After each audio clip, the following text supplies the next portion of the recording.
Everyone, कैसे हैं आप सब। उम्मीद करती हूँ, दुआ करती हूँ कि आपका दिन, आपका जीवन बहुत अच्छा रहे। तो इसी के साथ हम शुरुआत करते हैं ईदगाह काव्य की, जो कि प्रेमचंद द्वारा लिखा गया है। ठीक है, तो इसका हम कहानी का सार देखने वाले हैं, लाइक समरी जो होती है, जैसे हम इंग्लिश में कहते हैं। तो उसको पढ़ के हमें पता लग जाएगा इसमें क्या कहना चाहते हैं प्रेमचंद जी।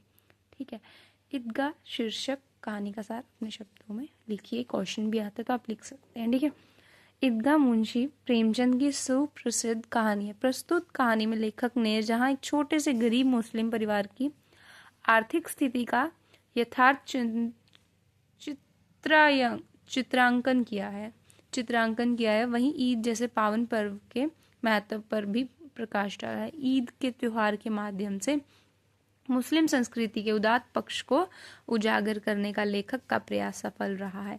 कहानी की प्रमुख नारी पात्र दादी माँ के चित्रण के माध्यम से नारी के त्याग और बालक हामिद के चित्रण द्वारा बच्चों के दादी माँ के प्रति स्नेह भावना को मार्मिक शब्दों में व्यक्त किया है। तो क्या कह रहे हैं, दादी माँ का चित्रण किया गया है। ठीक है, और नारी के त्याग का दिखाया गया। बालक कोई होगा हमीद नाम का। ठीक है, कि इसका वो यह चरित्र दिखाया गया द्वारा बच्चों के दादी माँ के प्रति स्नेह, बच्चों का जो प्रेम होगा दादी माँ के लिए व्यक्त किया है। कहानी के कथानक का सार इस प्रकार है।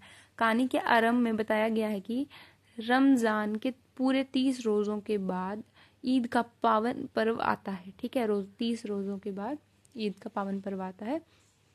ईद के दिन चारों ओर प्रसन्नतापूर्ण वातावरण छाया हुआ था। उस दिन के प्रातः का सूर्य बहुत चमक रहा था, मतलब शाम का सूर्य चमक रहा था। ऐसे लगता था कि मानो वह भी संसार को ईद की बधाई दे रहा हो।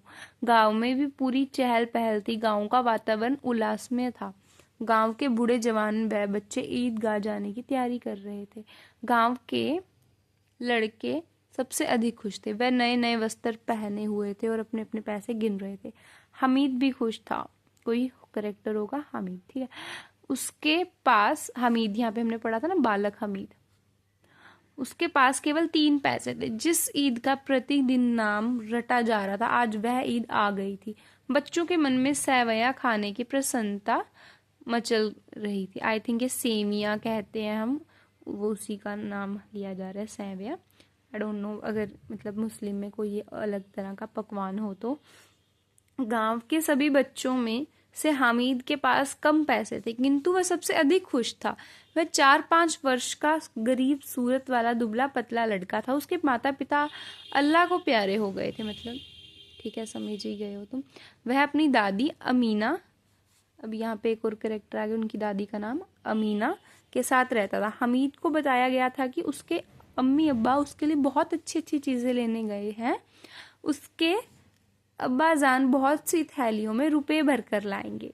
हामिद इसी उम्मीद पर खुश रहता था और साथियों को बताता था कि अब्बाजान के आने पर उसके पास बहुत से पैसे हो जाएंगे।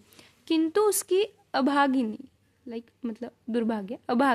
दादी अमीना कोठी में बैठी रो रही थी। आज ईद के दिन भी उसके घर में खाने के लिए एक दाना तक नहीं था। वह निराशा में डूबी जा रही थी और ईद को ही कोस रही थी कि इस घर में ईद आई ही क्यों। किंतु हामिद इन सब बातों से बेखबर बहुत खुश था। अब हामिद की दादी ही उसकी सब कुछ थी। गांव के दूसरे बच्चे अपने माता पिता के साथ ईदगाह के मेले में जाने की तैयारी कर रहे थे। ईदगाह पे कोई मेला होता होगा तो वहां जाने की तैयारी कर रहे होंगे। जैसे हमारे भी यहाँ कोई फेस्टिवल होता है तो हम कहीं ना कहीं प्लेस पे विजिट करने जाते हैं, मंदिर जाते हैं, गुरुद्वारे जाते हैं, है ना। तो वैसे उनका रहा होगा, मेले में जाने की तैयारी कर रहे थे। हामिद भी मेले में जाने के लिए जिद कर रहा था। हामिद की दादी उसे अकेला नहीं भेजना चाहती, किंतु हामिद की जिद के आगे दादी हार जाती है और उसे 3 पैसे देकर दूसरे बच्चों के साथ मेले में भेज देती है। अमीना के पास केवल 5 पैसे बचे हुए थे। उसकी दादी के पास 5 पैसे बचे हुए थे, उनमें से धोबिन, नाइन, मेहतरानी आदि को भी कुछ देना था। किंतु अमीना अपने मन को धीरज देती है कि बच्चे को खुदा सलामत रखे, ये दिन भी कट जाएंगे। ठीक है, गांव के लोग छोटे छोटे समूह बनाकर ईदगाह की ओर मेले के लिए चल पड़े। हामिद भी उनके साथ चल पड़ा। एक सेकेंड। सब बच्चे दौड़कर बड़ों से आगे निकल जाते हैं और फिर पेड़ों के नीचे साथ आने वालों का इंतजार करने लगते हैं। हामिद के तो पैरों में मानो पंख लग गए हैं। वह इतनी दूर चलकर भी नहीं थका। नगर की सीमा आ गई थी। सड़क के दोनों ओर नगर के अमीरों के बगीचे हैं। लाइक जो नगर है उनका एरिया, उनके दोनों साइड अमीरों के बगीचे हैं। पेड़ों में आम और लीचियां लगी हुई हैं। लड़कों द्वारा कंकड़ फेंकने पर बगीचे के माली अंदर से गाली निकालते हुए बाहर आते हैं। नगर में बड़े बड़े भवन हैं। लाइक ये वहाँ का बताया जा रहा है जहाँ ये जा रहे हैं, ठीक है, वहाँ जहाँ ये पहुँचे हैं। या तो नगर के बड़े बड़े भवन हैं। वहाँ अदालत है, कॉलेज है तथा क्लब घर भी है। कॉलेज में बड़े बड़े लड़के पढ़ते हैं। हामिद सोचता है कि उसके मदरसे में भी तो बड़े बड़े लड़के पढ़ते हैं, किंतु वह बिल्कुल बुद्धू हैं और हर रोज मार खाते हैं।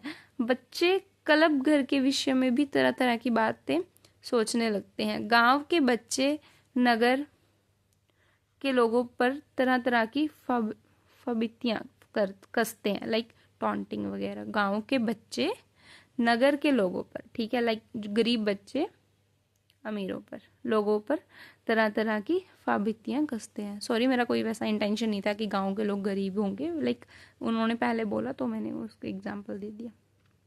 हामिद और दूसरे बच्चों का समूह अपनी गरीबी से बिल्कुल बेखबर धीरे धीरे आगे बढ़ रहा था। सभी बच्चे नगर की वस्तुओं को देखकर हैरान थे। जैसे जैसे ग्रामीणों का दल आगे बढ़ता गया, वैसे वैसे ही इमली के पेड़ों के बीच में ईदगाह दिखाई देने लगी। मार्ग में दोनों ओर मिठाइयों की दुकानें सजी हुई थी। बच्चे मिठाइयों के विषय में तरह तरह की बातें करने लगे।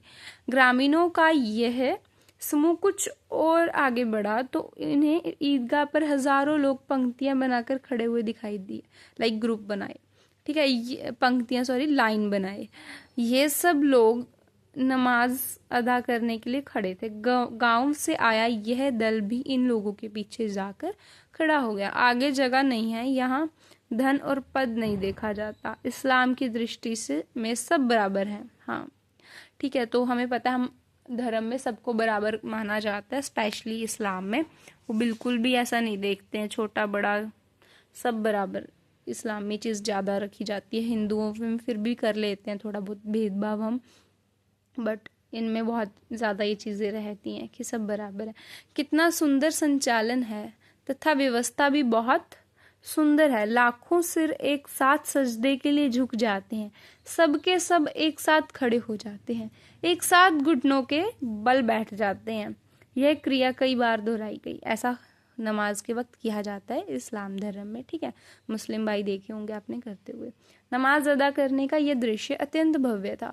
इससे हृदय आत्मानंद से भर उठता है। ऐसा लगता है कि मानव भाईचारे की भावना रूपी सूत्र में इन लाखों आत्माओं को एक लड़ी में पिरोया गया हो, ठीक है।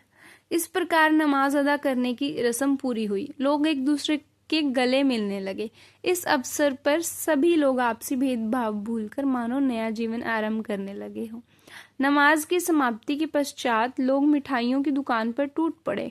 वहां उन्होंने तरह तरह की मिठाइयां खरीदी। बच्चे खिलौनों की दुकानों की ओर लपक पड़े। उन बालकों का उत्साह देखने योग्य था। कई दुकानों पर लकड़ी के बने खिलौने लटके हुए थे। महमूद और महसीन, नूरे और समी एक एक पैसा देकर ऊंटों और घोड़ों पर बैठ जाते हैं। देखो, महमूद, मोहसिन, नूरे और समी एक एक पैसा देकर ऊंटों और घोड़ों पर बैठ जाते हैं और झूले लेने लगते हैं। किंतु हामिद इनसे दूर ही खड़ा रहा। उसके पास केवल 3 पैसे थे। वह थोड़े से चक्कर खाने के लिए अपने कोष का 1/3 भाग खर्च नहीं करना चाहता था। वहाँ तरह तरह के खिलौने हैं, सिपाही और गुजरिया, राजा और वकील में भिश्ती और धोबिन और साधु आदि। महमूद सिपाही खिलौना खरीदता है। मोहसिन को भिश्ती पसंद आता है, नूरे ने वकील को पसंद किया। ठीक है, ये महमूद को सिपाही पसंद आता है, खिलौना खरीदता है, और मोहसिन को भिश्ती पसंद आता है। मैं लास्ट में मेंशन कर दूंगी भिश्ती क्या होता है। ठीक है, और मैं अभी बताती हूँ।